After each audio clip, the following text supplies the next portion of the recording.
Muy buenas tardes, mi nombre es Hermis Núñez, soy estudiante de Derecho en la Universidad Nacional Experimental de los Llanos Occidentales Ezequiel Zamora, Apure, en la modalidad semipresencial.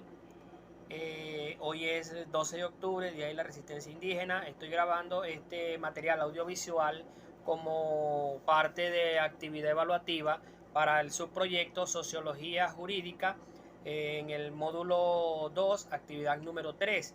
Les voy a estar hablando sobre los grupos sociales y la estratificación social. En este caso, los grupos sociales es una agrupación de personas que conviven en un territorio determinado y que comparten ciertas características en común.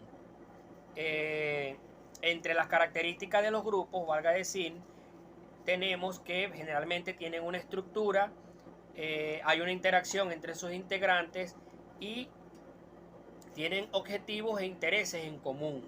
Entre los tipos de grupos sociales tenemos los grupos primarios, que son un tipo de grupo cuya relación es muy íntima, como por ejemplo la familia. Tenemos los grupos secundarios, los cuales están constituidos bajo normas y reglas, como por ejemplo un sindicato. Tenemos los grupos informales, que se unen por lazos de amistad. Tenemos los grupos de referencia, que son grupos que se unen bajo estilos, normas o formas de vivir. Tenemos los grupos pares, que son grupos homogéneos por su edad, por intereses o por clase social.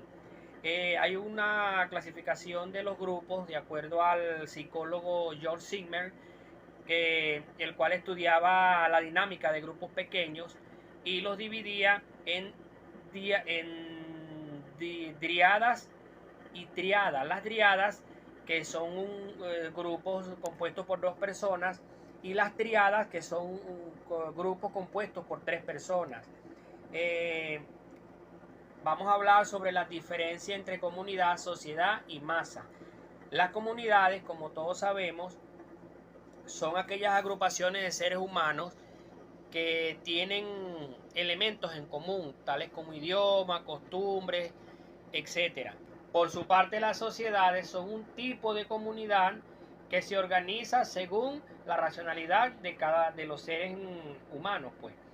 En las comunidades hay sociedades organizadas y desorganizadas. A los grupos desorganizados se les conoce como masa. Por ejemplo, un grupo de personas que asiste a un cine es un grupo, una masa de personas, pues un grupo desorganizado. En cuanto a lo que son las relaciones de estos grupos, podemos clasificar dos tipos de relaciones: las relaciones intragrupales y las relaciones intergrupales.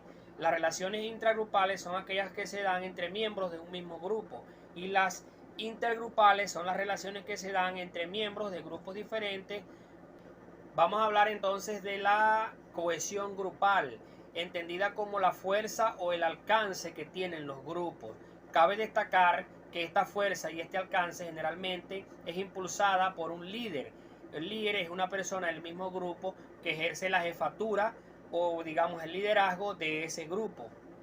Ok, ahora les vamos a hablar sobre el movimiento cooperativo. Es una forma de agrupación que ha surgido en los últimos tiempos, más que todo como una doctrina que defiende la cooperación como medio para lograr un mayor beneficio.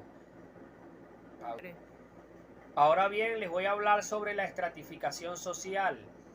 Es una forma en que se clasifican los componentes de las masas y de los grupos sociales. Esta clasificación se hace en base a criterios de riqueza, estatus o posición económica, ocupación o poder. Dentro de lo que es la estratificación social, tenemos los estratos sociales. Son una forma de estratificación social constituida por conjuntos de personas que conviven en un mismo sitio y bajo una jerarquía o escala social. Dentro de los estratos sociales podemos distinguir diferentes clasificaciones. Dentro de estas tenemos las clases sociales. Yo creo que hemos oído por ahí lo que es la clasificación de la sociedad en clase alta, clase media y clase baja.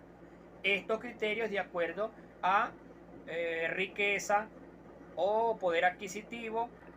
Otra forma de estratos es la considerada casta. Las castas es una forma de estratificación social de origen natural al que se pertenece desde su nacimiento, como por ejemplo los chinos, los zambos, los mestizos, que es una mezcla entre español e indígena. También tenemos como estrato social los estamentos.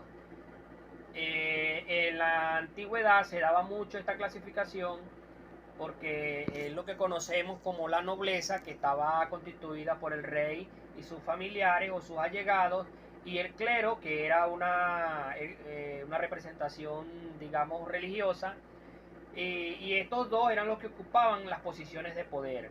Más abajo estaban lo que era el tercer estado, constituido por los campesinos y siervos, entre otros.